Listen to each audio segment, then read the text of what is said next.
नमस्कार दोस्तों, मेरे किसान भाइयों और मेरे किसान नेताओं, सबसे पहले तो मैं आप लोगों को बधाई देता हूं कि ये जो महापंचायत हुई है मुजफ्फरनगर में, ये सफल और बहुत ही सफल हुई। और मैं उम्मीद करता हूं कि ये जो महापंचायत है ये किसान विरोधी सरकार के मंसूबों के ऊपर एक चोट का काम करेगी। अब मैं यहाँ पर थोड़ी सी इस भीड़ के इकट्ठा होने के बारे में व्याख्या करूंगा, लेकिन उससे पहले आपसे प्रार्थना है कि आप हमारे चैनल को सब्सक्राइब करिए, वीडियो पर लाइक व शेयर कर दीजिए ताकि हमारी बात आगे तक पहुंच सके। दोस्तों, 5 सितंबर को महापंचायत का आह्वान टिकैत ग्रुप की तरफ से ओवैसी संयुक्त मोर्चे की तरफ से किया गया था, जिसमें किसानों ने ये दिखा दिया कि ये किसान कांग्रेस के या किसी पार्टी के प्यादे नहीं है, इनकी समस्या बहुत जेन्युइन है जिसके ऊपर विचार होना चाहिए और तीनों कृषि कानून वापस होने चाहिए, एमएसपी के ऊपर कानून बनना चाहिए। ये चीज इन्होंने की और सरकार की भी पूरी निगरानी थी इसके ऊपर, प्रशासन की भी पूरी निगरानी थी। बताया जाता है कि 20 किलोमीटर तक लोगों को के पास में जगह नहीं थी, बहुत ज्यादा जन सैलाब था जो कहीं ना कहीं सरकार की गलत नीतियों के खिलाफ लोगों का एक जन आक्रोश था। और अगर अब भी बीजेपी नहीं जागती है तो मेरा ये मानना है कि वो पूर्ण रूप से साफ हो जाएगी, सफाया हो जाएगा उसका। इतिहास अपने आप को दोहरा रहा है। इंदिरा ने आपातकालीन लगाया था, तब भी ऐसे जन सैलाब उठ के आए थे, लेकिन इंदिरा की समझ में नहीं आया था क्योंकि मजबूत विपक्ष नहीं था सामने। यहां पर मजबूत विपक्ष मिलने की उम्मीद भी खड़ी हो गई है, क्योंकि आपातकालीन के दौरान जो नेता निकल के आए थे, जिनमें मुलायम सिंह यादव, लालू प्रसाद यादव और नीतीश कुमार और भी कई ऐसे नेता थे जो उस समय उभर के आए थे, तो ये कहीं ना कहीं बीजेपी के लिए आने वाले समय की बहुत बड़ी खतरे की घंटी है। खाली यूपी का चुनाव मत समझिए इसमें, ये आने वाले समय में, क्योंकि कांग्रेस जो थी कहीं ना कहीं बीजेपी के मुकाबले दब गई थी, जिसका लाभ भी बीजेपी को मिल रहा है, जिसके कारण बीजेपी के नेता शायद अहंकार में आ गए हैं और वो आंखों पे अहंकार की पट्टी के बंधने के बाद में लोगों की समस्याओं को समझ नहीं पा रहे हैं या उनको गलत तरीके से देख रहे हैं। और ये जो गलत उनके तरीके से देखने का कारण बीजेपी के पतन का कारण बनेगी।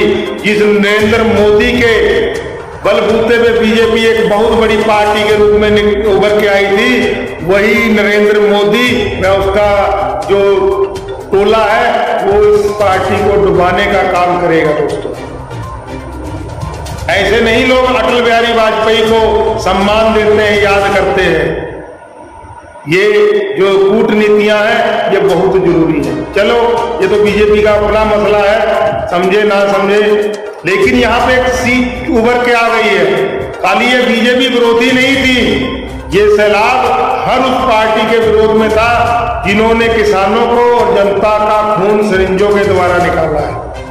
लेकिन दोस्तों, बधाई देते हैं हम इस महापंचायत के कामयाब होने पे और आह्वान करते हैं जयपुर, लखनऊ और करनाल के लिए कि वहां की महापंचायतों को भी कामयाब करने का काम जो है वो हमारे किसान नेता और हमारे देश की जनता करेगी।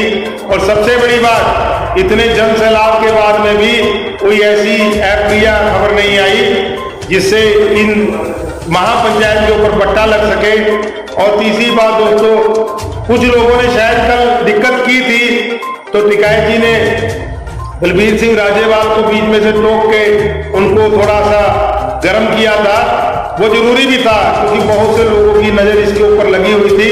वो सोच रहे थे किसी तरीके से सफल हो जाए और कहीं ना कहीं पार्टी को जो धक्का लगेगा वो बच जाए। उसके बाद में दोस्तों बड़ा गर्व महसूस हुआ टिकैत जी की वो भावनाएं जो सामने उभर के आ रही थी कि टिकैत अमर है और लोगों के लिए काम करते रहेंगे। मैं वहाँ पे उनकी भावनाओं को समझ सकता हूँ और उनको विशेष रूप से बधाई देता हूँ इस कामयाबी के लिए। नरेश टिकैत जी को बधाई देता हूँ, योगेंद्र यादव जी को मैं बधाई देता हूँ, बलबीर सिंह राजेवाल जी को मैं बधाई देता हूँ और दर्शन पाल सिंह को मैं बधाई देता हूँ। बाकी किसान नेता जितने भी आए और जितने भी किसान बंधु वहाँ गए और जो अलग अलग पार्टियों से किसान बंधु वहाँ गए, उन सबको मैं बधाई देता हूँ। आपने कर दिखाया दोस्तों। उसके बाद में मैं उन सब आत्माओं का भी नमन करता हूं जो आंदोलन के दौरान वहां पे शहीदी पा गए। उनको भी कल बड़ा सुकून मिला होगा इतना जन सैलाब देख के।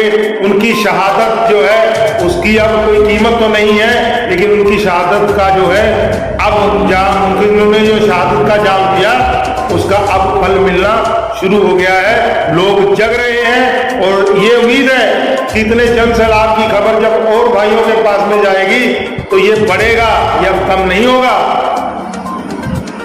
कारपोरेट जगत के लिए ये बहुत बड़ा धक्का है। हालांकि मैं कारपोरेट जगत का भी विरोध नहीं करता हूं, क्योंकि व्यापारी अगर माल नहीं खरीदेगा तो पैसा कैसे आएगा, लेकिन शोषण नहीं होना चाहिए। 4000 रुपया गेहूं की मांग कल राकेश टिकैत जी कर रहे थे और किसान इसका हकदार है, इसका हकदार है। अगर आपने दवाइयों पर, खादों पर, बिजलियों पर और कभी पीछे से एक न्यूज सोशल मीडिया पर चल रही थी ट्यूबवेल का कनेक्शन लेने से पहले परमिशन लेनी पड़ेगी, तो सब क्या देश की अर्थव्यवस्था किसानों ने थोड़ी बिगाड़ दी है? क्या पानी सब किसान पी गए हैं?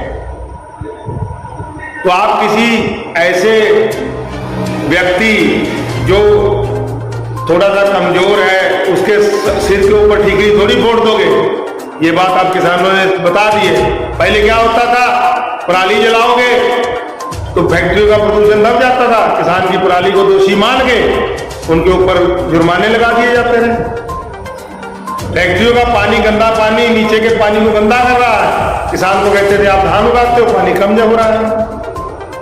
कमी सब में है, लेकिन यहां से हमारे हिंदुस्तान के नेताओं और अधिकारियों को बेनिफिट मिलता है। वो सब साहूकार है, साधु हैं, संत हैं, और जहां जो व्यक्ति आपके सामने हाथ जोड़े खड़ा है वो सब आपका दुश्मन है, उसी को ऊपर ठीकरी तोड़ दो, जनता को बेवकूफ बना दो। अब बेवकूफी नहीं हो करेंगे, अब किसान समझदार हो गए हैं और उसका सबसे बड़ा जो सिस्टम है वो मुजफ्फरनगर महापंचायत में किसानों का ये भीड़ इकट्ठा होना और आह्वान पे जोर जोर नारे लगना, ये दिख रहा है। अब देश बदल रहा है और देश का ये बदलाव एक नए भारत की तरफ हम लोगों को दिखा रहा है। उम्मीद करते हैं कि अब हमारा देश शांति से और प्रगति से तरक्की करेगा, क्योंकि किसान जग गया है। टिकैत जी के द्वारा जो किया ये प्रयास है वो फिर से राकेश टिकैत इस आंदोलन के लिए एक मसीहा बन के आए। हालांकि बड़ी नेगेटिव बातें उनके बारे में उठा करती हैं, तो ये भी व्यक्ति शिखर पे है तो नेगेटिव बातें उठेंगी भी, हो सकता है उन्होंने की भी होगी, ये नहीं कहते नहीं की होगी, दूध का धुला कोई नहीं होता, कमियां सब में होती हैं। लेकिन आज क्या है, हम वर्तमान को देखेंगे और उसके बाद दोस्तों ज्यादा ना कहता हुआ आप सबको दोबारा से बधाई देता हूं, चैनल को सब्सक्राइब करने की प्रार्थना करता हूं और वीडियो को लाइक व शेयर करने की प्रार्थना करता हूं। धन्यवाद दोस्तों, जय हिंद, जय भारत।